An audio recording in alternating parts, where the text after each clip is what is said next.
Well, some of y'all got a little extra on your check last week. We paid bonuses. And I want to kind of reiterate, some of you know about the bonus plan. I'm going to go into some detail. Some of you may not know, may not understand it. I'm going to go into some detail how it works and how you can impact that number that you receive on your check, how you qualify for it, and so on. So I'm going to talk about that, and then I'm going to talk about Home Care Pulse Survey. In 2016, we engaged a company to survey our clients every single month and determine how good we are. I'll say the rest of that when we get into it. So first, let's talk about the bonus program and how you become eligible to participate in the program. You must be an active caregiver for 3 consecutive months. Okay. During the 3-month bonus period, your cumulative points cannot be less than a -20 to get paid. Just keep this stuff in mind. I'm going to go over what all of this means in a minute. And you must be an active caregiver at the time that bonuses are distributed. Those are the only three requirements to participate in the program. So let's begin. Let's talk about the points. So you can earn points every single month. And here's how you earn positive points. Pick up shift. Some of you can see on your cell phone, we're texting shifts available all the time. Sometimes around the clock, we're taking. Pick those up, you get 5 points. Take one of those. It also includes the hero shift. Some of you may know about the hero shift. Some of you may have been winners of that hero shift. In fact, I'm going to show you how that works because we saved this one from last week. Somebody is going to get a $50 gift card right now. I don't know if it's somebody in the room or not. So here's what you do. When you pick up a shift for us, you write your name on a hero ticket here. Every Friday, about noon, one of us goes in the office and goes like that. Would you select one of those?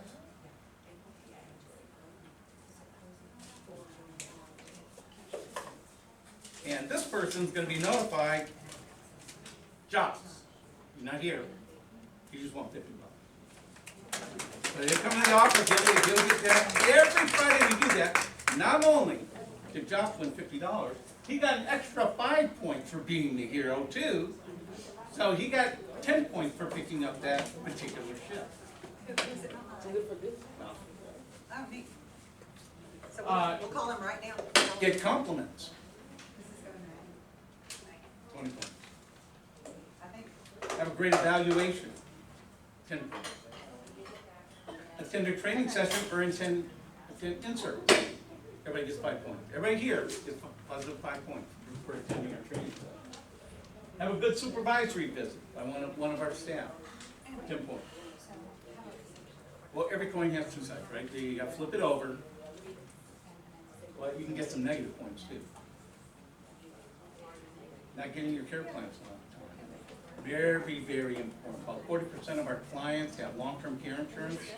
That long-term care insurance will not pay for the entire week unless they have your completed care plan with your signature on it. Each and every week, each and every shift.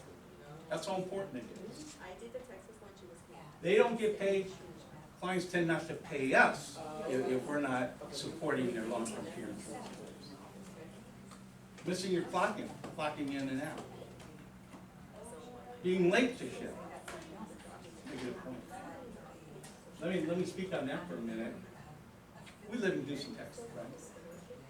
Well, last week was it?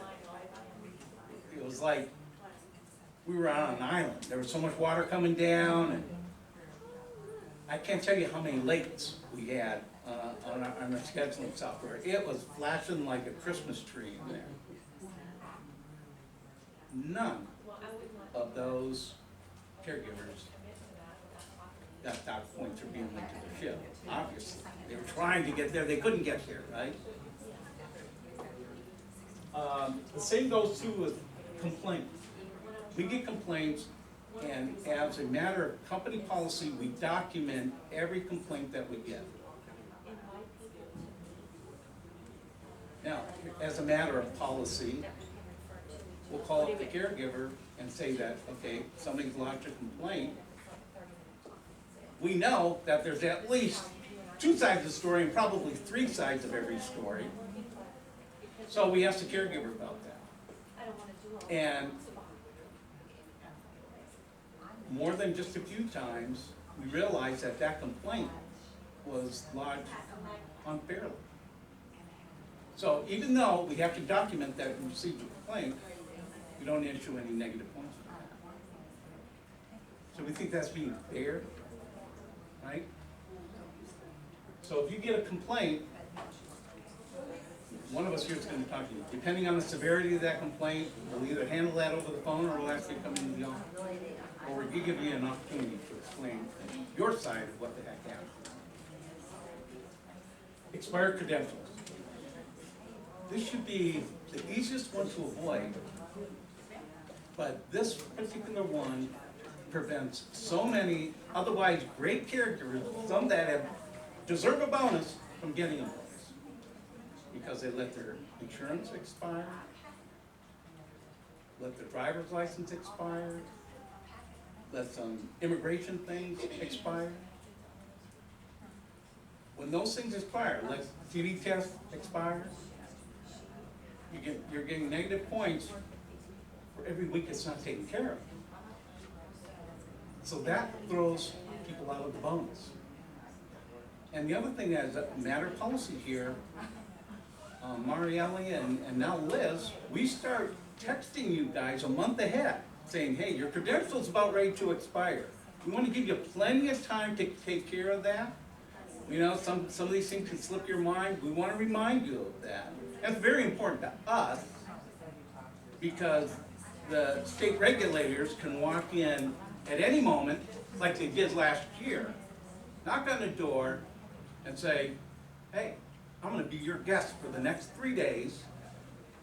She parked herself right here in our conference room at the table and gave us a list of documents. I want to see this, this, this, this, this. Based on what we gave her, she goes, now I want to see this, this, this, this, and was drilling down. She would pick out caregivers randomly, make sure that all their credentials were up to speed. She was looking for ways that we might be out of compliance. So it's very important that you guys keep that stuff up. By the way, she spent 3 days here, and everybody here in the office was involved in delivering to the surveyor what she needed to evaluate. At the end of it, she says, Milton, I'm ready to give my findings. Who do you want here? I'm going like, hey, this is a team effort here. Everybody in the office is going to sit down here. We're all going to find out our case together. And here's what she said. You guys are not perfect. No, I mean, you're on the list. But you're very, very good. 0 deficiencies. That is awesome.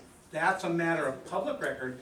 Any potential client saying, how good is Encore? Let me see if they've ever been in trouble. You know, on the sign. They can log on to the state and see how many agencies, and believe me, there are plenty of agencies out there that are getting a lot of deficiencies. We got 0. Why'd that happen? You guys, right? So that's why we're sticklers on those credentials. That's one of the things they look at. Do you guys have enough experience? Have we done the background checks? Have we done the reference checks on you guys?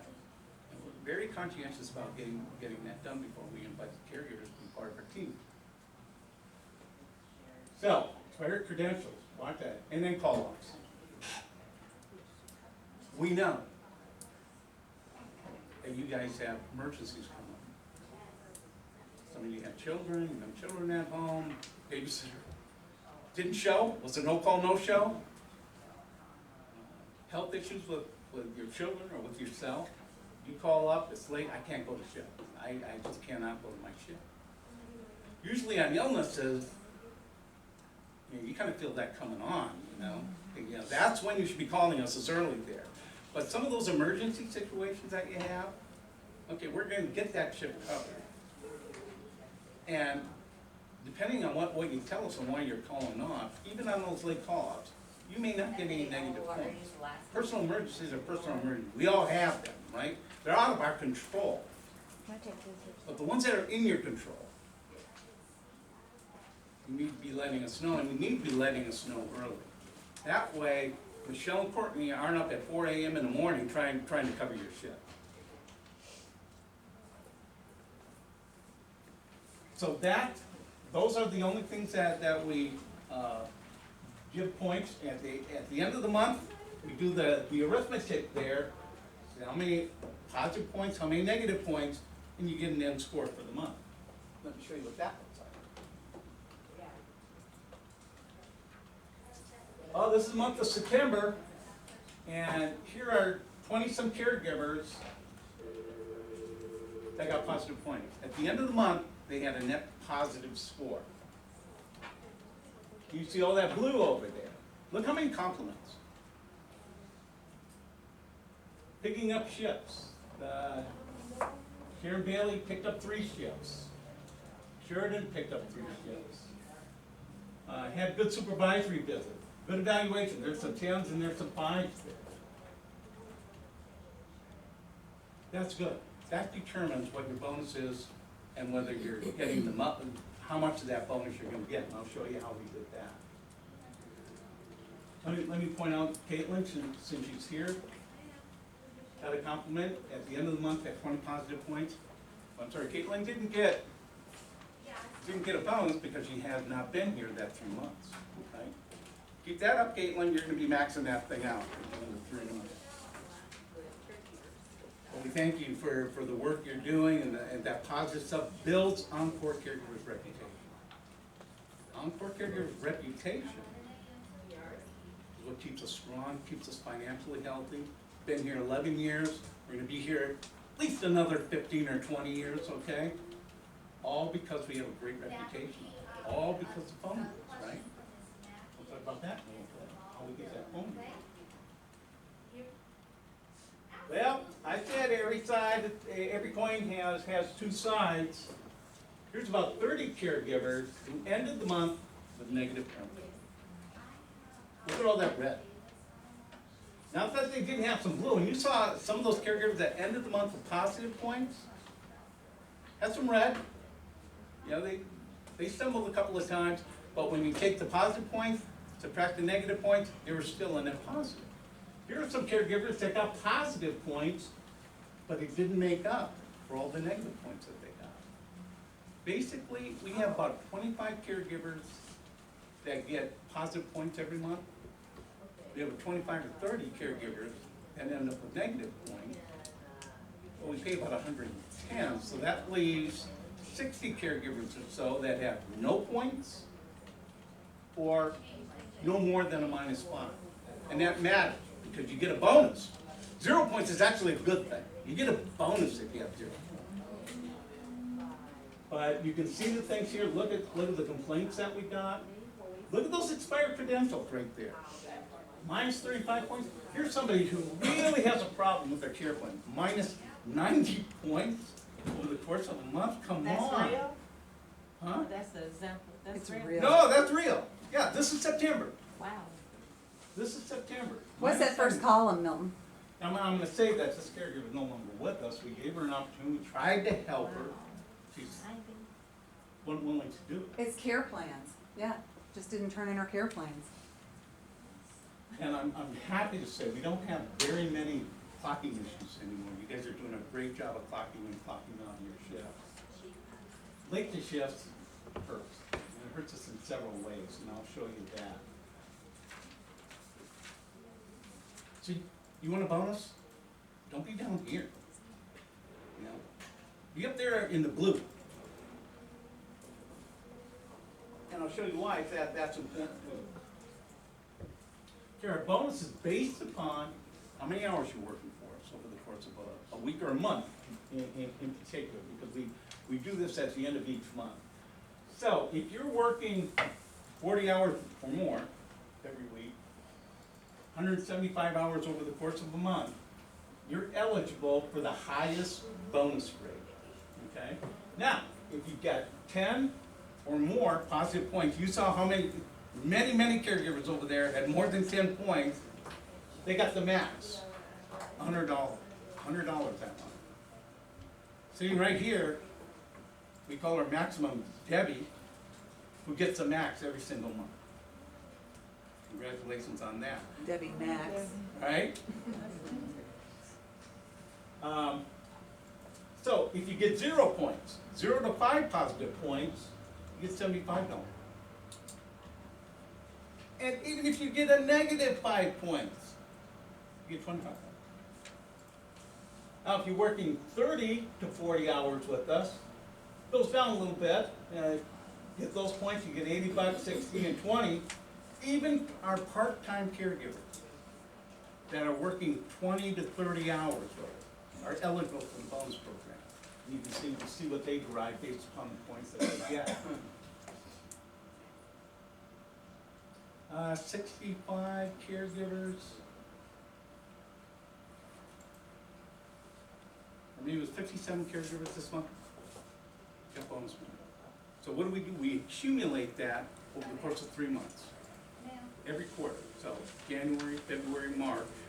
And we pay the bonus the first week of the 4th month.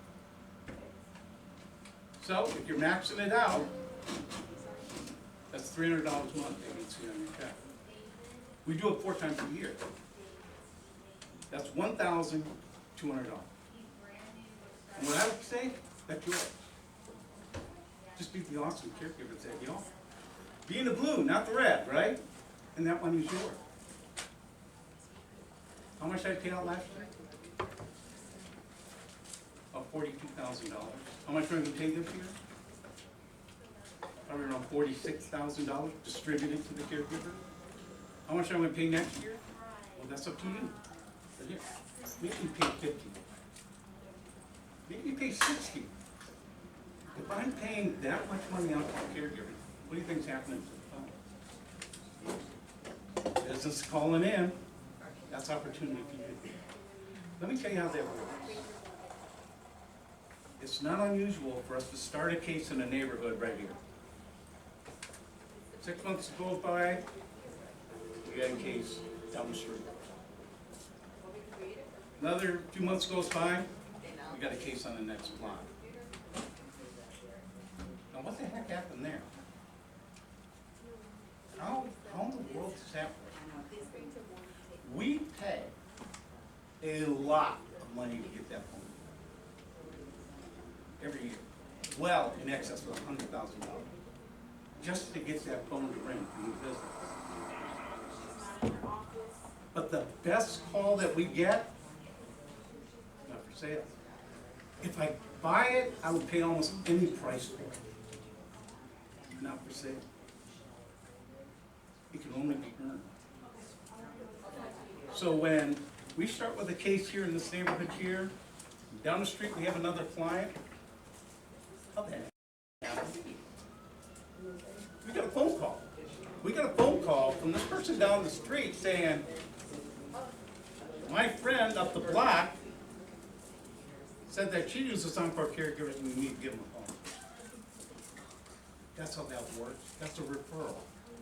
Now who earned that referral? Caregiver, absolutely, 100%. The caregiver earned us that call. I can't buy it. Only the caregiver can make that call. Come into the software. And it happens a lot. We're a successful agency. We are a successful agency because our phone rings. With plenty of those calls that I can't buy. Because of you. Right? That phone rings, it's good for that person that needs help, That's a win for them. It's a win for the caregivers that we assign to that case, and it's a win for the agency. Here's one thing you guys know. No case lasts forever, right? You're working, you're chugging along on a case, you got the hours you want, works with your personal life. When at the hospital, when it's skilled. Passed away. Right? Here's one thing I don't want to do as a result of that. Lose you as a caregiver. We have to have, and I know you feel bad, we have boxes of clinics around here, caregivers come in. They've been on months, years in some cases. And it's like they've lost somebody very, very close to them. But they still have bills to pay next week, right? That's right. Still have to work, still need a paycheck. And because our own lives, we have opportunity. Maybe not that great case you're on where you're working 48 hours and getting paid 8 hours overtime. Heck, you may be working 60 hours and getting paid 20 hours overtime. There's some caregivers in here right now that are on great cases like that. By the way, every new client that calls in here, here's what they want. Every single one.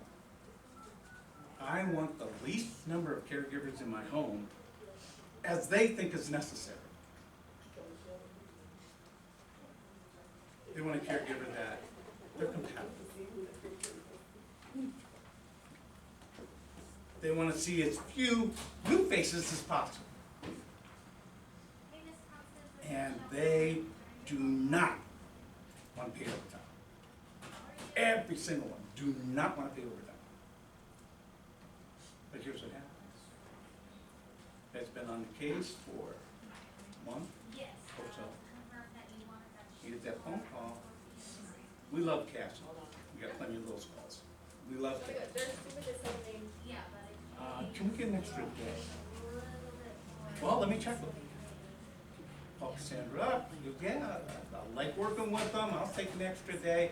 Call them back. So Cassandra's only working 36 hours a week right now. This will put her at 48 hours. That's 8 hours overtime. Here's what it's going to cost. Are you okay with it? Absolutely. So they went from a client who never, ever, ever, ever wanted to pay overtime to somebody said, absolutely, no problem. Now, who earned that? You dang right the caregiver earned that opportunity. See, we get asked this frequently. Can I interview the caregiver? You say, no, we've already done that, right? And we start to paint their expectation. We say that getting the right caregiver on the case is both an art and science. The science part's the easy part. We know your skills, we know what the client needs. That's a pretty easy match for us to make. The part that we can't predict, the art part of it, is personality. Right? Are they a good fit from a personality? The best caregivers that we have at Encore Caregivers possess two skills. One is that array of skills that they can physically take care of the client and they know how to do it, and they do it in a very awesome way. The other set of skills are the personalities, right? So you get a caregiver who can provide the care that the clients need and couple that with the ability to establish a rapport. Not only with the client, by the way, family members do. Renee knows this. And sometimes family can be far more difficult than the client. You never know what you're walking into, really. But the best caregivers figure it out. best caregivers figure it out. And can work with personality as long as providing skill. When that happens, we create opportunities for themselves. That's a win for the client, that's a win for the caregiver, that's a win for the agents, right? That's that triple win that we're always looking to do here. Get that win-win-win. Because when we do that, what do you think happens to the phone? It's ringing. That's opportunity calling for all of us. That's how that works.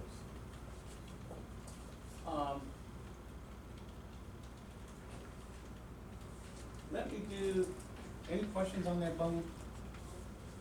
If you have any questions, give me a call. We're gonna go over a little bit. So let me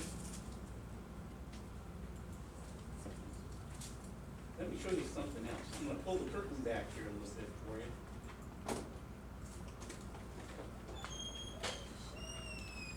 90 of the compliments came from the brain side, and 109 came from the heart side. And you can see the heart next to 109. Do you see what I'm saying? But there's like 6 choices in here. So what we're gonna do is divide into teams, and we have 6, so we'll have a couple of teams of 2, and people can do it singly. That's absolutely fine.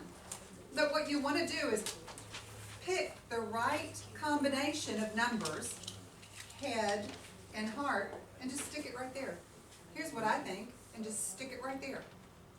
Okay, first team who has the right answer right there will win. Y'all have any questions about that? It's gonna be real quick.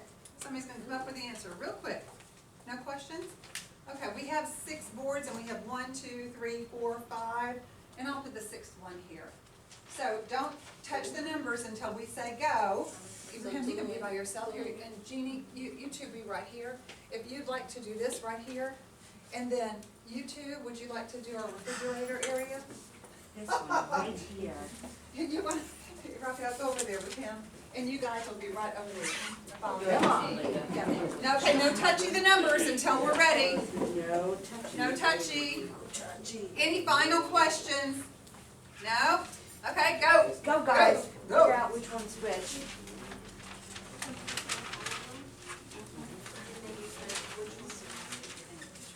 You can pick one out of the 6. Right here. I think that's the answer. And you would be wrong if you put that one up. No ma'am, keep moving. No ma'am, keep moving. That's not right. Keep moving. How many are there? Okay, put another one. No, that's not it. I don't understand the game. And so what else? Nope. Nope, keep moving. Keep moving, that's not it. Keep going. You got it? Oh, we got it. Thank you guys. Thank you. You were close. You were close. Thank you guys. You guys are almost there. You're almost. What? I didn't. We were close. We were close. All right, guys, let's talk about the number now. Have a seat, thank y'all. I like the silly games. No, we won. I know we got it. Okay, yeah, just stick them back up on the board, that's fine. Thank y'all so much. You know, I like the silly games I have forever. But let me tell you, what does, oh, I lost the board. Let me, it's okay, I'll take this one. I got it. No, I got it, thank you.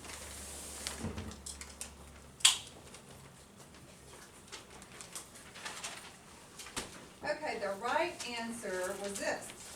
Come on now. Come on now. Okay. You gotta think about, that has a meaning. I'm not exactly sure because I just picked the categories. Not 100% sure. But you know, they call us when they have a need. I mean, it's a need. I need somebody to come in. So there's a lot of, do you know your job involved? I mean, a whole lot of that. There is, but, so 125, and then 74 are heart. So that makes you think, is the brain more important than the heart? You gotta know your job, or you gotta have a heart for your job. I'm gonna go ahead and say, you can't do anything unless you have this. You know, you can't do anything. Yeah, but if you were gentle, she's so gentle, but she just doesn't know what she's doing. Is that gonna work? That's right. You gotta know what you're doing. They work together. They really work together. And I don't think, I mean, sometimes we get a client who calls in, or a son who calls in, that doesn't really have words. He'll just say, she's great, or he's just fabulous, he's just great. You know, and what that means for them is kind of up in the air, we don't know. But I think it means all of this. I do, you agree with me? Oh, I absolutely agree with you. Remember that conversation we were having about both art and science? It really comes into play right here. Here's the science part of it. Shows initiative, hardworking, a good, excellent caregiver, strong, outstanding, impressive, amazing. And here's the hard part of it. Warm, perfect match, wonderful, pleasant, sweet, caring, kind, and angel. So when you think about what they're saying there, and remember, on the surveys, you guys are being asked, are you compatible with the clients we send you to? They're being asked, the clients are being asked, are the caregivers we send out there compatible? Clients look at that differently than professional caregivers do. What they're looking for is kind of the warm, fuzzy relationship part of it. You know, once they're satisfied that you have the skills, okay, then it becomes all about the relationship. It becomes very, very important to them. You guys, on the other hand, derive your level of satisfaction in a different way. Yes, you like to have a nice relationship with the client, and you work hard at doing that. But we have clients, a broad array of clients, that some of them have physical impairments, but their mind may be there. Some of them, their bodies are fine, but their mind isn't there. And many of those clients are not gonna walk up to you at the end of the shift, pat you on the back and say, good job. I mean, they're just not capable of doing it, right? The cognitive ones. So you have to derive your satisfaction a little differently in those cases, right? That you know, even though that client is not really capable of expressing their gratitude to you, but when you leave that shift, you know that client was well cared for. You positively impacted the quality of their life throughout the entire shift that you were there. You got to utilize your skills to make it happen for that client. I just gave myself a hug. That's right, yeah, that's exactly right, Linda. Because sometimes that's where you get that hug, you give it to yourself because you did a great job out on that shift, right? So being a professional, you gauge that a little bit differently. And boy, we'd love to send you all out to clients who, you know, are fun with it and all that, and want to play cards with you all day and watch movies and stuff like that. But that's just not the reality of the situation. Even the ones who are cognitively there, but their bodies have left them, they weren't the person they were before that happened to them. You know, their outlook on life had changed. And they can be bitter about that, angry about that, don't understand it. It's hard for them to reconcile a statement. Right? So you guys have to deal with the emotional gamut. You may go to a client like the one I just described in the morning and be with a totally different client, totally different set of circumstances in the afternoon or the next day. That's what makes it so awesome. Right? You know what, I think it's awesome when I get a telephone call and the lady on the other end, it's usually the oldest daughter, not saying anything against the men, sorry, but it's usually the oldest daughter, and they say, hi, I need to find out about services. You can just hear from their voice that they're stressed and they don't know what they need. They don't know, what is this service? They don't know anything. And I talk to them, I mean, I feel great when we get a new client, don't get me wrong. But even if they, oh, mom needs memory care, oh, we're moving to Topeka, or whatever they say, you know, and they're not gonna be a client of ours. When they say at the end, I'm so glad I called you, that makes me feel awesome, awesome. I mean, like I said, I feel awesome when we sign on new clients, but even if we can't, even if they call on their Medicare and we can't help them, I give them references, you know, I refer them to different agencies, I talk with them. It just makes me feel great about what we're doing here. On that note, Miss Gloria's not feeling well, so I'm gonna go ahead and step in and talk a little bit about sales. Gloria and I go out a lot. We drive all over. We go to rehabs, we go to assisted living, you know, independent living, mostly assisted, some memory cares, all the time trying to talk to the executive directors to get them to make us exclusive. Have you ever gone into like the Hallmark, for instance? They have their own service. You know, we just had a marketing person, Gloria did, from the Hallmark say, we have our own service and we don't allow any other services. Oh, really? Courtney, how many clients do we have in the Hallmark? 4? 3? Yeah, I think about 2 or 3. 2 or 3, there you go. I mean, it's like, oh, okay, thank you, we know better, but thank you. Right, we're trying to get the information out to folks about how special we are, because I honestly feel that. You know, who has the story that we have? Nobody has that. 1 million hours of service, almost at 1.5 million. You know, Houston family owned, Houston family operated, 10 years old. You know, well over 100 caregivers throughout the metropolitan area. You know, you have franchises that have, you know, a 8 square block region or a 3 mile region or whatever, and they have very few caregivers, and somebody wants a 10 to 5 shift, and I'm sorry, how about 1 to 5? We don't really have anybody to 10 to 5. What? We try to never, ever disappoint a client, no matter what, you know, dad sleeps late, can you come at 10? Our mom gets up early, can you come at 6? Yeah. But these smaller, mostly franchises, they can't do that. They just absolutely can't do that. Who has a nurse on board? Who's a personal assistance service? They just don't do it. The state says we don't have to. We have 3 in-services, and they're fun and enjoyable, I think, for everybody. And we have every other month training. Who does that? Nobody does. So I'm out there with Gloria telling the story. Okay, so let me tell you one story. We go to a rehab in Katy, and it's Solera. You all know that one? It's on Greenhouse Road, I think. Yeah. Okay, so go in there and say, hi, is the executive director free? And the lady behind the counter, she's like a battle axe, you know, she's like, no, he's walking the floor, do you have an appointment? No, we don't have an appointment, but we'd like, you need to call and make an appointment. Okay, thank you. We left, I went outside and I sat on a planter, and I'm gonna call the executive director on his cell phone, because I have a cell phone. So I'm calling, and I look up, and this caregiver walks by. She's pushing a resident in a wheelchair, and then they go on into the building. I look at that, I go, wow, that's not us, and that would never, ever be us. So call the guy. Hi, Vincent, this is Mary Lou Shopper with Encore Caregivers. How are you today? I'm here on property, I understand you're busy, and I'm so sorry to interrupt, but I just wanted to talk to you a little bit about our services, so I'll go through, you know, my routine.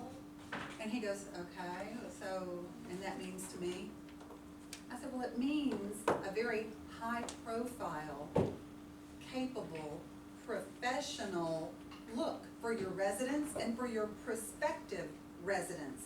For instance, our caregiver would never be in capri, gray, velour, warm-ups, bottoms, with a wife beater top, covered in tattoos, with her hair dragged back in a ponytail.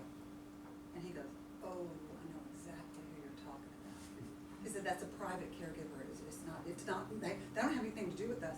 I said, well, people see that, and they think it does have something to do with you. I said, our caregivers are way up here, way up here. And again, not to be mean, but you have to say what you see. You go over to the forum, and you see those caregivers in flip-flops and jeans and halter tops or spaghetti straps and, you know, all this jewelry, and they're walking down the hall, you're like, what? That is not us. It is not us. Okay, if you, one other point I want to make is, it's always amazed me. If you go into the hospital and you know you're going to have doctors and nurses helping you, right?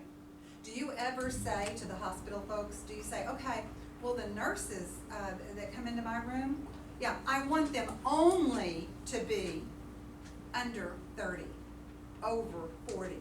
I want them, none of them small. I don't want any of them large. No, you never say that. You never think of saying that. Man, it's like a dating service here. When they call, they, not always, but a good significant amount of the time, they say, you know, we want someone who can carry on a conversation with mom. So it can't be somebody who's shy or, you know, or introverted, that's what I'm trying to think of. Can't be introverted, you know, they have to be outgoing and they have to be, so that it's almost like, you know, a friend service or a dating is different than healthcare in that sense. But you guys, the quality of your care, I sell every day on the phone, every day. There was just, we had a lady interview and got hired yesterday. And she's like, we never had Inservice, we never had any kind of training at all. I mean, when we walked into the office, there was a glass window and the lady said, can I help you? Yeah, fill out this form, okay. And that's how she got her job. She said, when I walked in here, it was warm, it was family, it was something totally different I'd ever experienced before. She's delightful. I'm like, sign her up. She's fabulous. She's gonna be out there telling our story. Yeah, absolutely fabulous. Okay, that being said, Miss Courtney, are you ready? Miss Michelle ready? Michelle, my bad. Perfect. Climb in. Oh yeah, hey, me.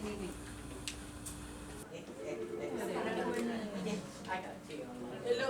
I knew it was good, yeah. Hey. You want another No, one?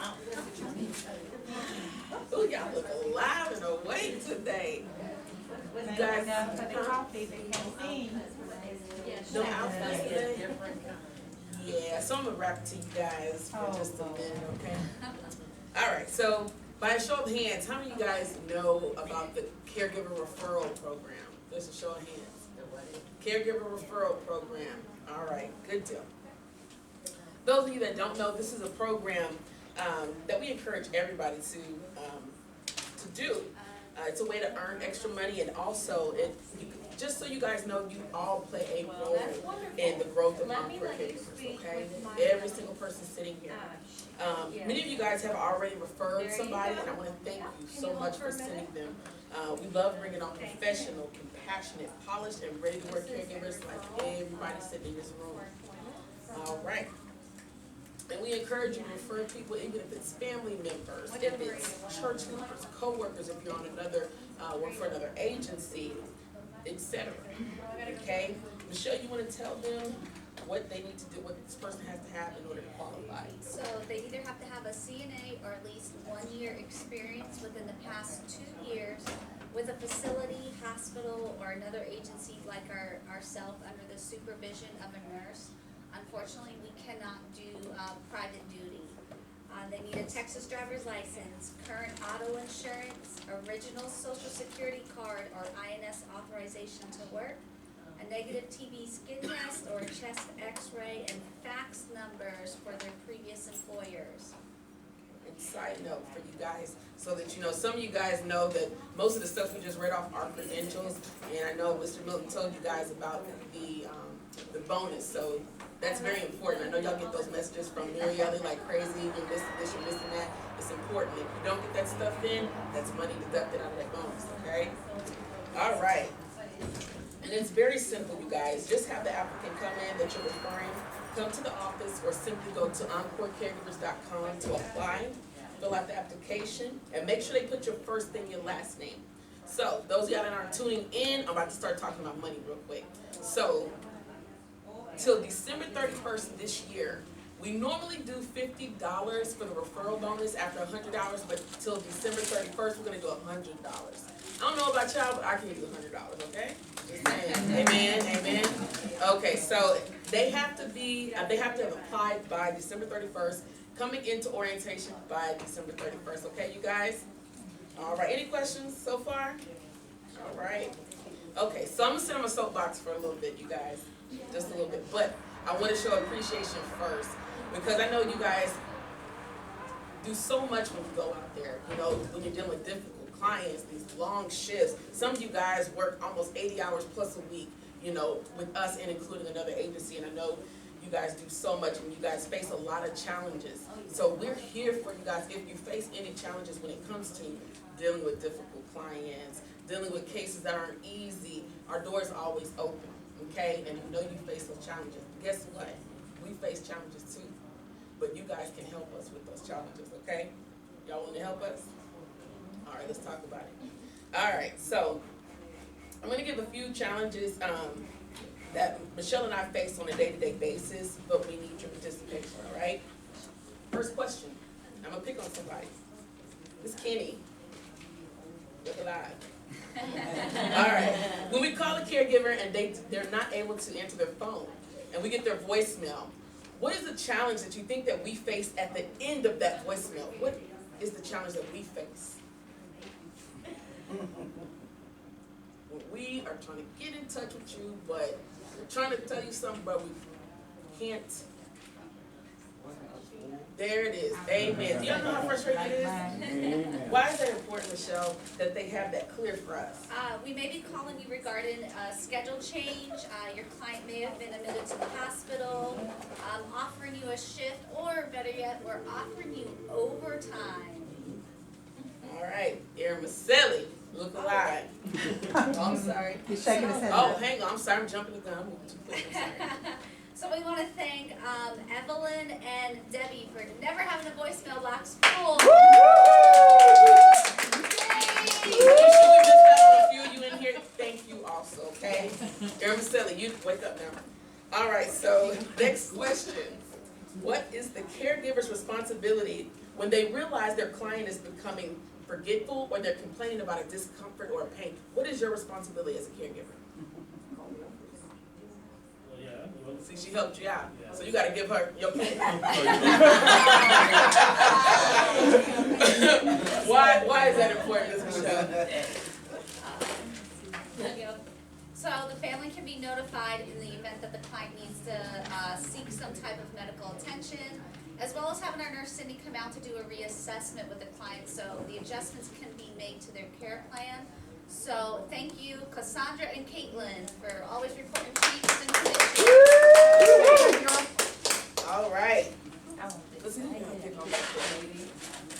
Miss Chi, look live. All right, so my question to you is, when you are running late to your shift, what should you do? That's right, for those of you that did not hear her, I know, right? All the office. Why is that important, Michelle? So we can notify the client about your delay as well as the person that you may be relieving. This is actually in your do's and don'ts. And not only that, your clients develop a relationship with you. And if you're not on time, they're worrying. Are you in an accident? You know, what's going on? So we want to thank Erin Maselli and Renee for always calling if you are going to be ready. All right, let me pick on Miss Rashida. You're hiding back there behind Renee, but I see you. And welcome back, by the way, from vacation. All right, so my question to you, Miss Rashida, is why is it important that the caregivers not call off last minute? Why is that important? Why is it important that the caregivers not call off last minute? Amen to that. So she said it may be difficult to find a replacement. Why is that important, Michelle? It's very difficult when a caregiver calls off last minute. For example, when a caregiver calls off at 2 a.m. in the morning, it's not very likely that we can get someone up at that time of the hour to take a shift that starts at 7 a.m. If you can call the night before, that would really help with this. However, we understand emergencies come up, so we want to thank all of y'all for really not doing that. Thank you. All right, so if you guys can help us with that challenge, okay? Last thing, we are approaching the holiday season. Yay! But guess what? We just asked you guys, this is just a friendly reminder about request off. For these holidays that I'm going to tell you, if you don't know already, we need 1 month in advance, okay? That's going to be Thanksgiving, Christmas Eve, Christmas Day, New Year's Eve, New Year's Day. That is very important because there are times that everybody on the case wants to take that time off, but guess what? We can't do that because your client needs that familiar face, okay? Especially if you're on a live-in. You guys gotta work it out amongst, I see that, Cassandra. Y'all gotta work it out, work it out. Give me a If candy back. if you're on a 24/7 case same thing, you know, work it out with us to find out if somebody else is taking that time off. So this is a first come, first served basis. If you wanna put in 2020, Thanksgiving, Christmas, so be it, that's fine. But get them in, we'll have some forms up there on the counter, fill them out. Right now is the time to get them in. All right? Our time here is done. Thank you guys for participating. Cindy, If you guys do submit a request for time off, check your ERSP inbox because I will communicate to you whether it was approved or denied. So just because you turn it in doesn't automatically mean you're gonna get it all. And if you don't know how to work that on ERSP, come see one of us afterwards, okay? All right, see y'all later. All right, thank you.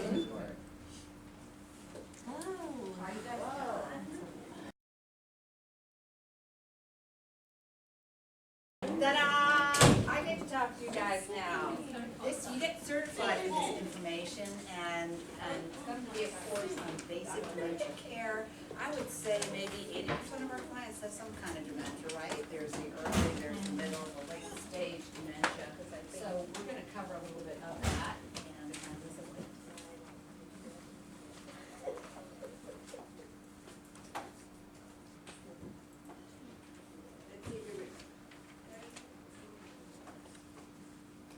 here. Dementia is a, it's kind of good to do this, okay. Well, dementia is an overall term, it's an umbrella term, there's different kinds of dementia, and it's gonna go, yeah. Hey, no. Okay, so umbrella term, but the one that we hear most about is what, you guys, what kind of dementia do we hear most about? Alzheimer's. Alzheimer's, about 50 to 70% of the cases are Alzheimer's. So, the first stage, there's 3 stages the Alzheimer's Association identifies. The first one's early stage of Alzheimer's, and this is, we don't usually see these people yet, because they're just realizing they have some kind of dementia. They have poor concentration and short-term attention span, problems making decisions, short-term memory problems, and they're forgetful. Some personality changes, become cranky, silly, frustrated, or very quiet. This is something that they're slowly learning. There's something wrong with families and realizing it too. So the next stage is middle stage Alzheimer's, which is the next one, and that's the one that we normally see the clients. That's when the family's having a little problem dealing with them. They need someone extra to be there. They sometimes get lost because they forget about where they are or don't realize how to get back home. They have problems with speech, not being able to remember words. They're trying to think of how to say something. It's really frustrating, but that word is not there for them to say. So this is a very frustrating time. They tend to follow people around, and then they have problems following directions. This is the middle stage. This is probably where you see everybody. And the late stage of Alzheimer's, unfortunately, is when they don't really, they're not walking, they're not talking, they're losing weight, mostly because they're not eating or drinking. Failure is starting to fail to recognize their loved ones, even themselves and you. They won't remember the names sometimes. And then, unfortunately, they usually pass away due to respiratory infections because the muscles have deteriorated too, so they often die from pneumonia. The next one is, remember, people with dementia live in the moment. They won't remember what they did yesterday. They won't remember what they did a few minutes ago, but they were right there in the moment. And that's when you guys are there. So you can make the moment a happy one as much as possible. And we're going to talk about some ways we can communicate with people with dementia, and you can probably give me a couple more ideas. I know you're supposed to always address them. You look them in the face, you look them in the eyes, you get to their level, you're not over them. You can focus on the person, not the task. If you have to get a client a shower before she goes to the doctor's office, make sure you have plenty of time, because it's going to take plenty of time to get that shower in. She might not want to do it, so you're going to have to stop, redirect, and go back in a couple minutes and try again, and maybe it'll work that time. I'm not sure. I allow the person to assist as much as possible. They lose their dexterity in their fingers, so they're not able to maybe button or zipper something. But if you gave them a shirt to put on, they could put the shirt on and you help them with the buttoning, right? They're still independent to a degree. offer an incentive after the task. Sometimes they don't want to actually eat their breakfast. You say, after breakfast, Mrs. Smith, we're gonna go take a walk, and maybe she'll enjoy that. Avoid trying to reason. You're living in their world at this point, right? They cannot reason. Their brain has atrophied. It's just not there for them to do. So if they say, today's Christmas and my children are coming to visit, you say, yes, Mrs. Smith, it is, and wouldn't it be nice if we take a shower and get ready for them? You're accomplishing something, you're not frustrating with them, and it's a good way to handle the situation. Make it a fun experience together. They like music a lot of times. Sometimes that's calming for a patient or clients. You can sing if you're a good singer. Don't sing if you're a bad singer. People don't appreciate it. You can tell a joke. You can tell stories. Any kind of ways to relate. And there's a few more on the next shift. Negative behavior is often a reaction to an unmet need. Sometimes also your client has been nice and calm, and all of a sudden he starts getting argumentative. He's moving around. He's not happy. What are some of the causes that might make a client who cannot talk, who cannot tell you why? What are some of the things that might be causing this kind of behavior? Anybody? Ann? Come on. Ann Marcella, what's one thing that could cause a client to come just all of a sudden he's very unhappy, he's moving around? Why? Hungry? What? That the client is hungry. He's hungry, very good. He can't tell you he's hungry, but he feels it. Another thing? Very good. He needs to use the restroom, right? Can't tell you, but he has to go to the bathroom. He's very uncomfortable. Main one that I want you guys to look out for is maybe he's in pain, and he won't be able to tell you that, and you're going to be the one that has to find out for that. Don't ask open-ended questions. You guys probably realize this. Don't say, what would you like for breakfast, Mr. Smith? Or what would you like to put on for, or what would you like to wear today? Give them maybe an option of two things so they are doing some decision-making, but they're not overly confused. Mrs. Smith, would you like eggs or cereal? And she can make a choice, but she's not confused. Mrs. Smith, do you want this blouse on today or this blouse? It's really helpful for them to be as individual or independent as possible, but you don't want to confuse them. These are some activities I thought of. I have another list for you. You have a list on the back of that sheet of things like you can do with your clients. I say build with Legos, flip coupons. They like to fold clothes, so if you have towels, washcloths, or undershirts or something like that, they like to do that. They want to feel like they are doing something productive. They can wash dishes. You might have to wash the dishes afterwards because it's not a good job, but that's something they enjoy doing and can do it with them. Cards, big one. The simple jigsaw puzzles, not the hard 1,000-piece jigsaw puzzles, but even the four pieces that children play with, they enjoy doing. We have one client could do it for an hour and a half. I swore I had to step in for a caregiver that wasn't able to show up. I went to this client's house. He had the ones that had 6 or 4 pieces in it. I think we sat there for an hour and a half, doing them over and over again. He had a great time. He was living in the moment, and it was something he enjoyed doing. So these are all ideas of what you can do. There's more ideas here if you want them. Anybody else have a really great idea what they do with their client that has dementia that works? Come on, somebody has a good idea. Evelyn? I know you have a client with dementia. What do you do with her? Walking, She likes walks. talking about, because they remember things that happened years and years This is ago. right, this is Bring right. that back. Yeah. You know, because They- that's their memory. That's where they could remember. That's exactly right. In fact, if they have a photo album of what happened in 1950, and if one of the family members happen to label the people in, that's a big help. Because she can say, oh, that's Aunt Sherry, and she has a label, so you know, yeah, that is Aunt Sherry. That's a great idea. Sundowning. Anybody know what sundowning is? Anybody know that term? What's It's sundowning? like when you play with little tickets towards nighttime, they start getting restless and agitated. Exactly. They don't know exactly why people start doing that, but you'll find a lot of your dementia clients during this period will start to get restless and confused. And how can you handle that? What can you do to prevent them from becoming confused or restless? Turn on the lights. Very good. Do something that they enjoy doing at that time. Maybe watch a movie, watch TV, something like that. Excuse me? Learn some music. Oh, music, they love music, you're right about that. 6 out of 10 people with Alzheimer's will wander, which is really dangerous, you guys. Have you ever taken care of a client that opens the door and just goes walking out? They won't know where they are, and you don't know where they are, so you have to take ways of preventing that. And some of the ways you can do that is lock the door, cars, or use a GPS system. Sometimes they can have a little, something in their purse that they take. What's it? GPS. Yeah, that work. Yeah. Now test your knowledge. These are the questions I wonder you guys can answer on dementia. When doing activities with clients who have Alzheimer's disease, you should give all the directions at the beginning of the activity. Ask open-ended questions like, what would you like to do today? Give plenty of choices, or demonstrate the activity one step at a time. What's the best answer for that one? Four. One step at a time helps. A catastrophic reaction is one, a natural disaster such as Hurricane Harvey. It's not that one, you guys, it's just kind of funny. Two, when family members fight over roles and responsibilities. Three, an emotional or physical outburst that seems to come out of nowhere.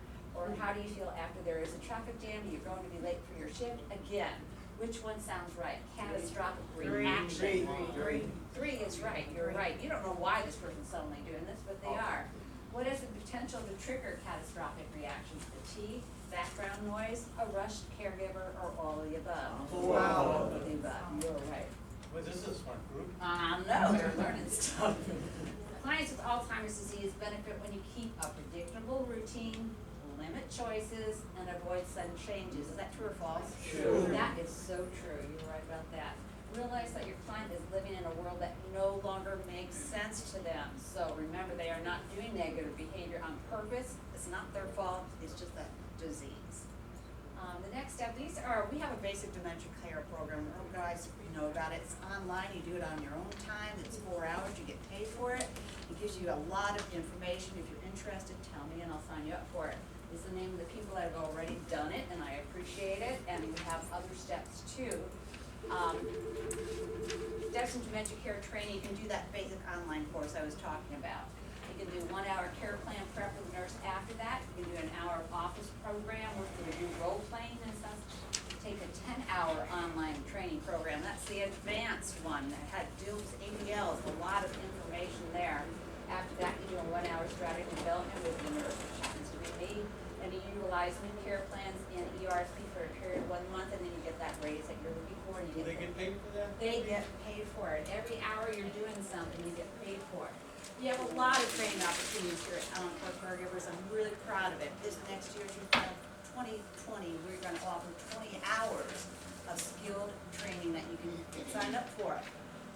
The best ones we have are, I want to promote those skills labs. Every other month we have a skills lab. The next one is November.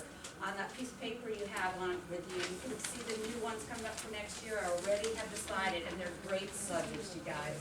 Dealing with difficult, combative people is the one in November. I'm going to do it Wednesday and Saturday, giving up the Saturday because some people can't make it during the week.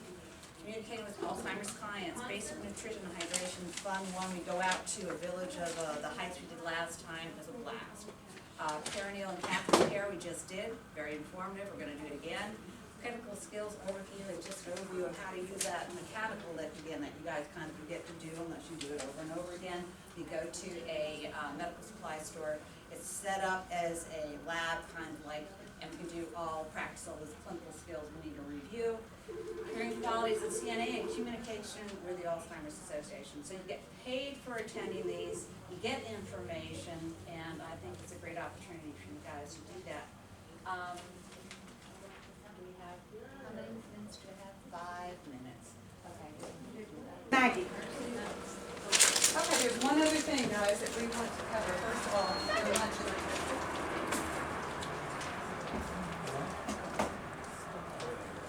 okay, so we want to talk about one more thing, because we talked about compliment, which is what y'all get.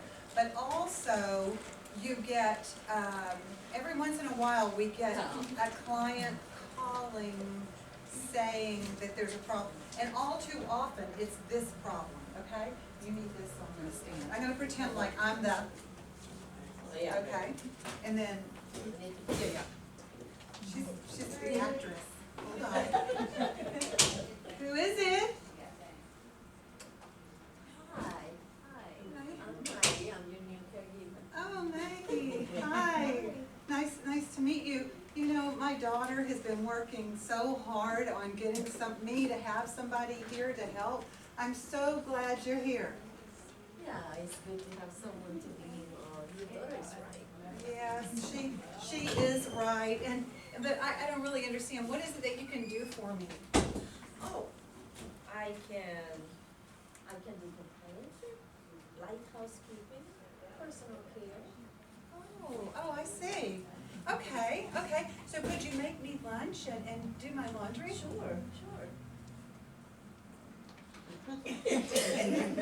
Could you make my lunch now? Oh, now. Yeah. Thank you. Let me go get it. I appreciate it.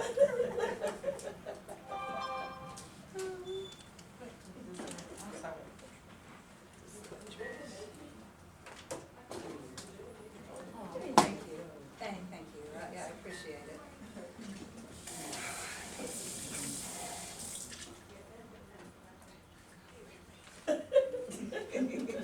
I keep the Tide on the top shelf next to the washer.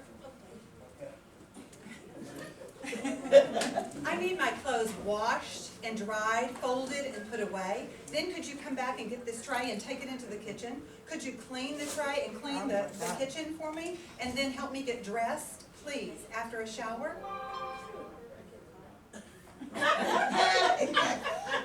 Can you do it now, please? Okay, so, Maggie, that was excellent. Okay, so what did y'all notice? It started off, She's not taking initiative. well, that's okay, she didn't say Encore Caregivers, so that's nice, I love that. Always thinking about marketing, I love that. But then, why did it go wrong? Because, what didn't she show? She didn't show, there's a bunch of words you could come up with. What? Initiative is the word that the client uses too often. Or, the caregiver was, they were nice. They just weren't proactive, right?